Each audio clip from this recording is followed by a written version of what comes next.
Hello and welcome to the second part of reverse shuffle merge. So I am hoping before coming to this video you have watched part 1. If you haven't watched part 1 as of now, do watch it. I will be adding link here because all the explanation was done in the part 1. In this particular video I will be writing code and I will explain the few details or intricacies within the code which we need in order to do the computation to check used and unused, which the term used in the first part. So let's start coding. So if you are watching my videos, so before writing code there are two important things which we look for. First is how the input is being taken and what is the input. So for this particular problem, despite being an advanced problem, the input is very simple. So they will simply give us the string and we have to do all the operation on the string. So okay, let's start writing a problem. So let me write the template first. Okay, the basic template is ready. Okay, let's start. So we will be given string. So first we need to initialize it. So this will be string. Let's go for str rather than s, and we'll take input for the given string, and we want to do certain operation on the given string. So we'll find out the size or length of that particular string. So let's take int n.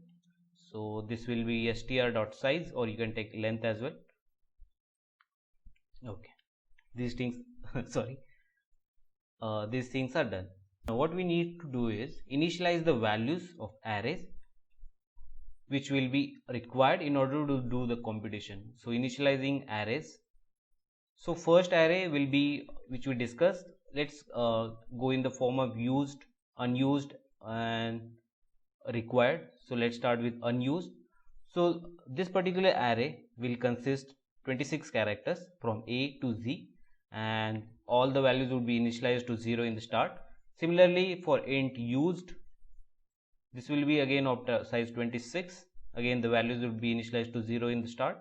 And the last one is required. How many character frequency is required in order to form the solution. So again this will be again initialized to the size 26 will be initialized to 0. Okay. So initializing of array is done. Now we need to fill the arrays. So how we can do this is, so let me write a comment here, filling array, or we can say mapping character frequency. Char frequency. Okay, I am assuming you are getting this all points. So first we will map unused frequency because it is all the things are unused in the start. So first it will go from int I is equal to 0. We know the length of string, we calculated it in the line I think 10. So I will be less than that of n, I plus plus, and for every n we want to insert that particular value into our unused. So how we can do this is unused, not used, unused will have value that is stri. We will subtract a small a, so this will basically give the ASCII value. So this particular stri will give the ASCII value of the character present at ith location, and subtracting a will give us the subtraction by 97 and will give us the range of 0 to 25. So we'll increment it. So this particular unused array is filled as of now. From 0 to end of the string we have filled all the values for each character.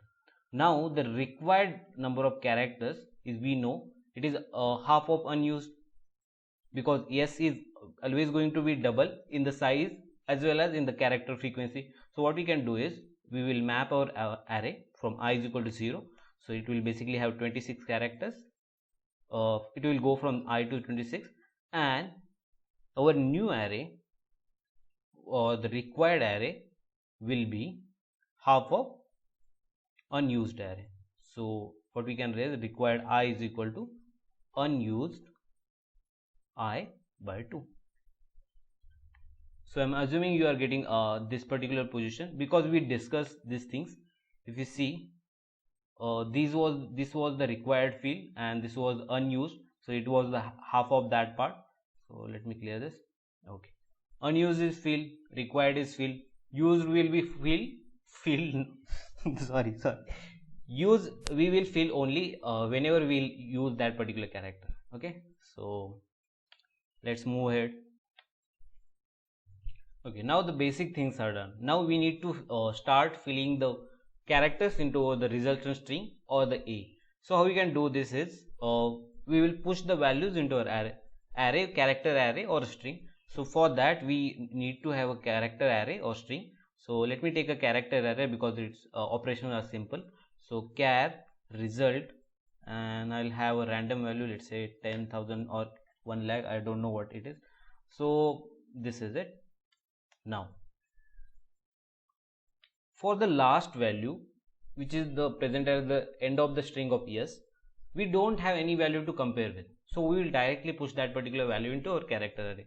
So what we will do is we will have a character ch, and this will be str, and this will be n-1, the last character. And we know, because we have filled values from 0 to 26 or 25 here, we are not using map. We also need to know the position or the value of character each holds. For E it was 5, for A it is 1. So also we need to find out that particular position. So I am taking ch position. So this is basically giving us the value, the numerical value which is present in this particular array. So this will be ch minus a, right? We will get the character, we will subtract 97 from it. So this will particularly give us the value of index present in the above arrays.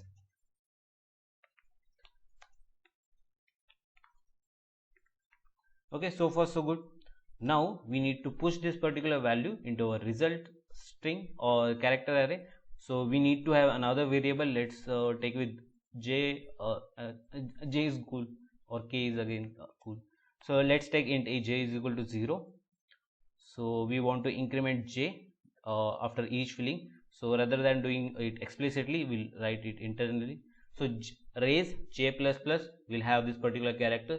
So this means we have pushed the last character into our character array. After this, we saw we need to deduce one value from the unused and again add one value to used, and we did this particular here and here, if you saw. So we have to subtract from here and add one to here. So let's do that. So how we can do this is, we know the position or the index for that particular character into our array using this particular line. So now what we'll do is we will subtract unused ch position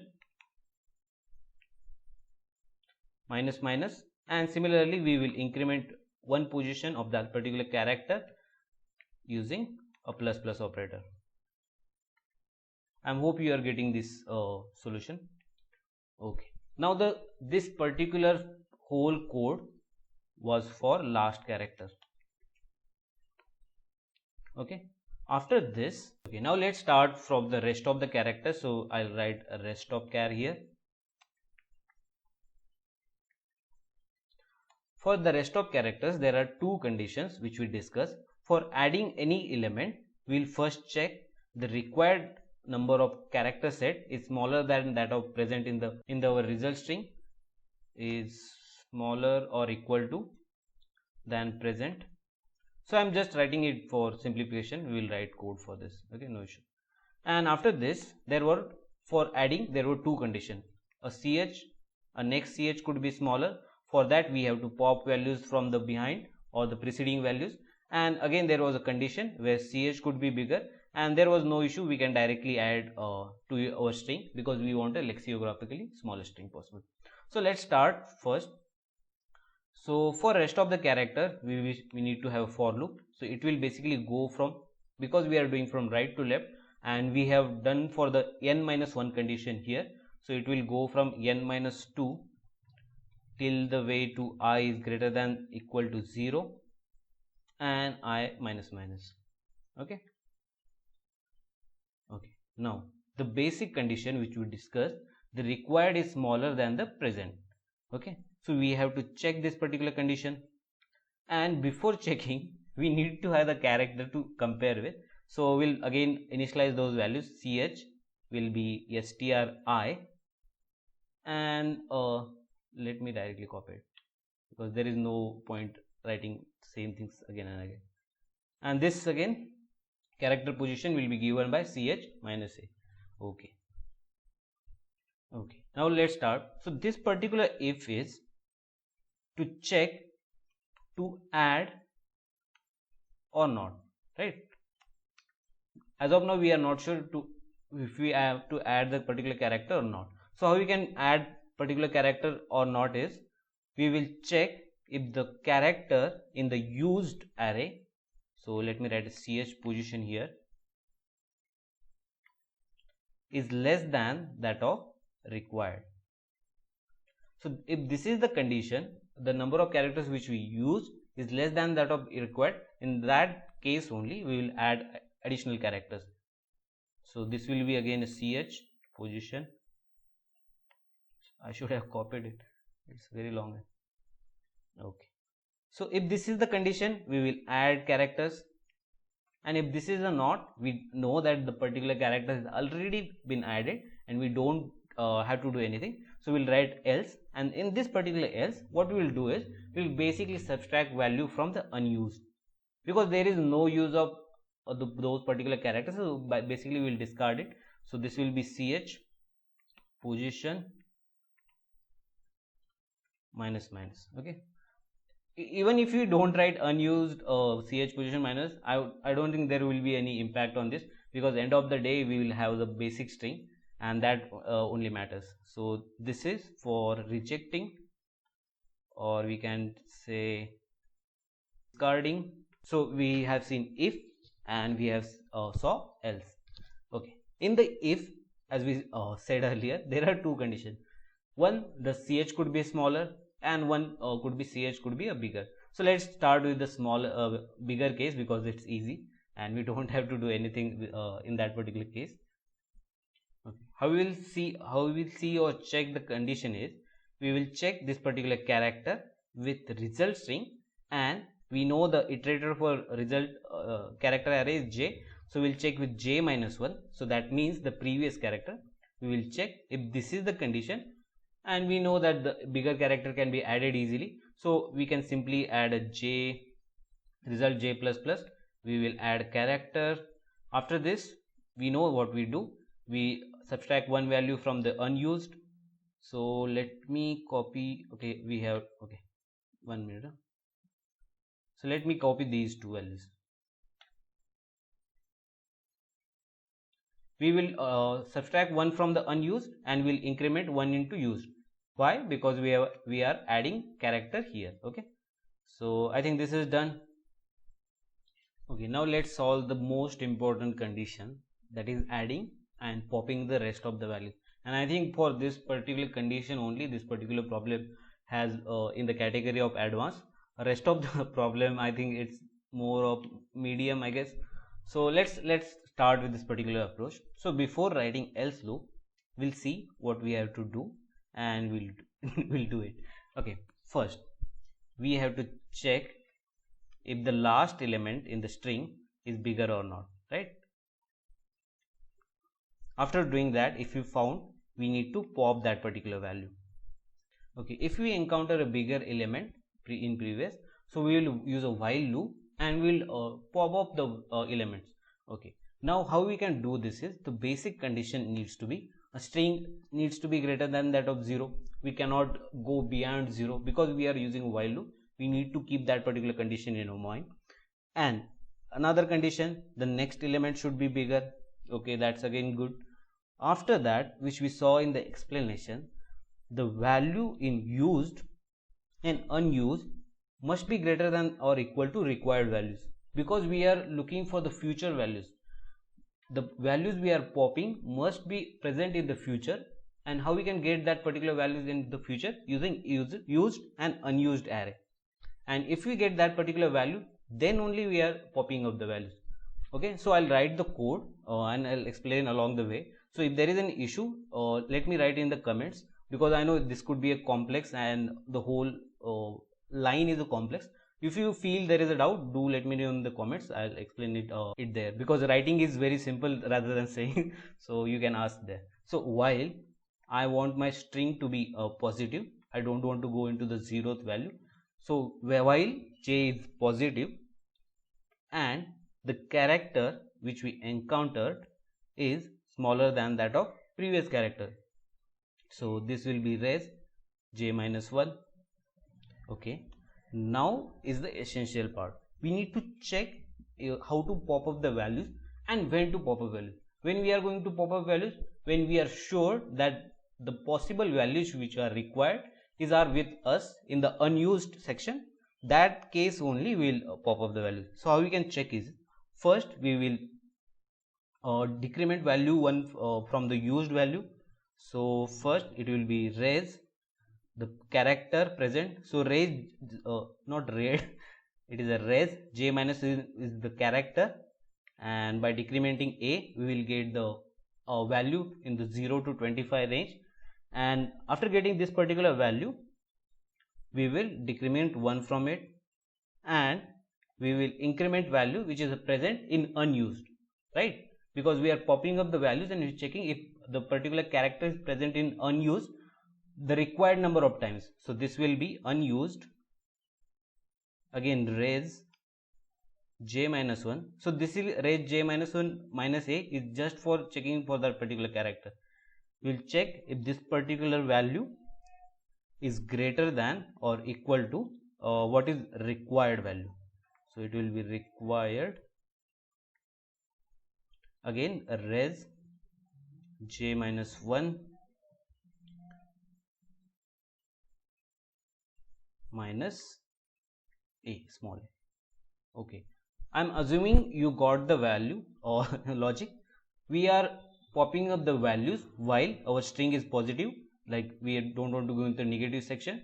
Whenever the character given to us is smaller than that of the previous one, and after that we want to check if unused is present more or equal number of times to the required character number. Okay, so whenever this particular condition is true, we want to pop up value from the used section. So how we can do this is, first we will take res. Here we need to have a loop which will go from till the 0, and we want to subtract a character a and the whole will be subtracted. So instead of writing k, what we can do is we can write minus j. So what it will do is, for each iteration it will decrement the value first and then it will decrement the a's character. So this will basically give us the character frequency which is present in the use array, and we will decrement that particular value. So I hope you are getting this particular logic. If you are not getting this, there is no issue. Write down in the comments. If there is any doubt in any letter or any word, do let me know. I'll happy to explain it. If this is the condition, we will decrement that value. Else we will simply add the character. So this will be again res plus plus. So ch.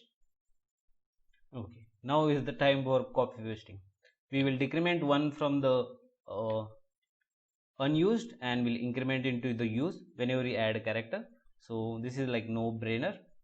Okay, this is done.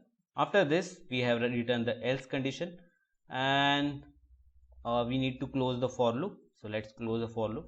After this we need to print our required string, and we are hoping that this particular solution have got the particular string. So we know that a is half of that of string s, and I know I have said it multiple times because it is required that number of times. So we will go from int I is equal to 0, I is less than that of n by 2. Why? Because it is again half, and I plus plus. Now we want to print the values which are present in res I. So I think this is good. So I think for loop was already closed. So let me once again check if you have missed something. Let's again go not go through the code and see if there is an issue. Okay, we have taken the string, taken string the input, then size we have filled the arrays, we have taken the res character array, we have taken j, we have filled all the values. After that we have filled last character. For that we did the operation, and after the last character we did another for loop for the rest of the characters. There are one main condition. If the character is less than that of the required, then only we are adding. And in the adding section also there are two conditions, so we have covered them. So let's check if it passes the test cases or not. If not, we'll surely improvise. I'm hoping there would be compilation error because it's, oh no, so it passes basic test cases. So let's check for the hidden test cases. So if you are someone who's trying to solve problems from the HackerRank interview preparation kit, do check other videos, and I'm hoping it gets cleared here. Okay, thank you for watching. Have a great rest of the day.